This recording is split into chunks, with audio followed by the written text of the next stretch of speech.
Today, I'm going to share a trading strategy that I've been testing recently, which on paper is showing really good results. The trading setup is quite straightforward. There aren't any indicators, it's just price action. On the daily chart, I'm waiting for the price to make at least 4 lower highs in a row. Once I have that, I then have my trading signal and I enter on the next day. What I've noticed is that when you have multiple lower highs like this, it builds up pressure in one direction, and like a rubber band, eventually it just snaps in the opposite direction. But predicting when this will happen and getting the entries and the exits right is the tricky part. So I did a bunch of testing in Python to see what works and what doesn't. I ran a test on the S&P 500 data to measure the likelihood of a green candle following a lower high. And I noticed a bit of a pattern emerging. The numbers at the bottom here are the number of lower highs in a row. The numbers here are the win rate. So I noticed that the more lower highs in a row, the higher the win rate. Another thing that I checked was what happens to the size of the winners and the losers. And interestingly, those also increased as the number of lower highs in a row went up.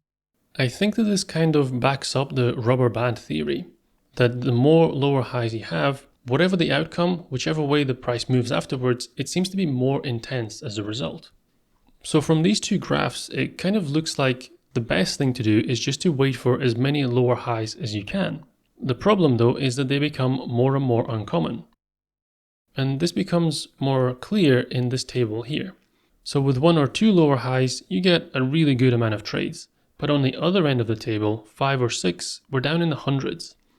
So I needed to pick a middle ground between high probability trades and a decent number of trades, which will be somewhere around here, and I settled on 4 for my strategy.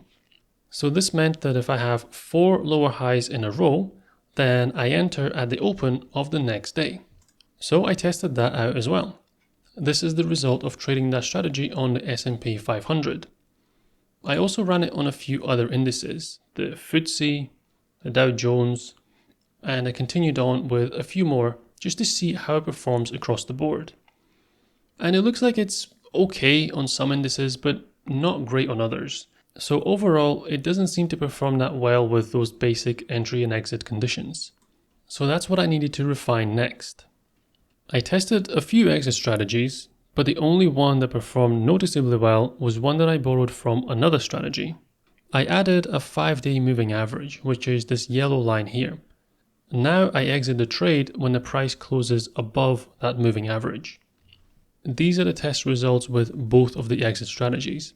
The yellow line is the default where I exit at the close of the same day, and the blue line is this new exit with the 5-day moving average. Pretty much all of the indices that I tested this on, the new exit strategy made a big difference. Some of them still didn't perform that well, but overall it did seem to improve performance. The next thing I did was focus on my entries.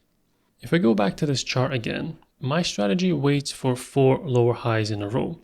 But in this chart here, I get more than that before the green candle finally comes. So I would be losing money in the lead up to it before finally getting a winning trade. What I needed here was confirmation that this downward movement is finished and we're now going in the opposite direction. So that's exactly what I added. After I get my initial 4 lower highs in a row, I start placing my entries at the high of the previous day, and I wait for a break of that high as confirmation. That way I stay out of all of these red candles, and I only enter at the high of this one here, because that's when the sequence of lower highs is finally broken and I get a green candle going above. These are the results with the improved entry method. This is the S&P 500, FTSE, Dow Jones, and a few of the other indices. Notice that now all of them seem to be trending up the way. There's also less of a difference between the two exit strategies, this blue and the yellow line. Okay, on some of the indices there is a much bigger difference, like here and here, but this exit strategy is also more prone to bigger drawdowns, and it's in the market a lot longer. So going forward, I'm going to abandon that exit strategy and I'm going to stick with my original one, where I enter the trade and then I exit at the close of that same day. So far, I've been testing this for long entries only, but I wanted to see what happens if I reverse the rules and I look for short entries instead. Well, to my surprise, it still performed pretty well. Not amazing, and there were pretty long periods where nothing really happened across the S&P, FTSE, and the other indices, but all of these do tend to go up. So to have a short strategy working on them just shows that there is something to it. The main drawback of this strategy, though, is that there aren't very many trade signals. To improve this, I backtested a system that trades the various indices together. Instead of testing them one by one in isolation like this, I just combine them all into one strategy. I created a separate notebook for this, and I created a scanner inside of it. This checks all of those indices every day to see if any of them have a signal. If only one index gives a signal, then I commit 100% of the funds to it. But if there are multiple signals, then I count them up, and then I divide the funds equally amongst them. So after running this combined strategy with long and short trades across all of those indices, this is the result. I had an increased number of trades and therefore a much better overall return, while the drawdown is still kept really low.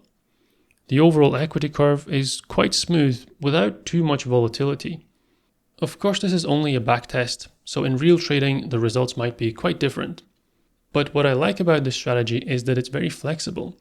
I can tweak the parameters, the entries and the exits, and I can suit it to whatever my own trading style is. Let me know what you think about this strategy. Is this something that you've traded before, or you've seen the results of it somewhere else? And if you've got a strategy or an idea that you would like to test out but you're not sure how, then let me know in the comments and I'll see if I can backtest it for you.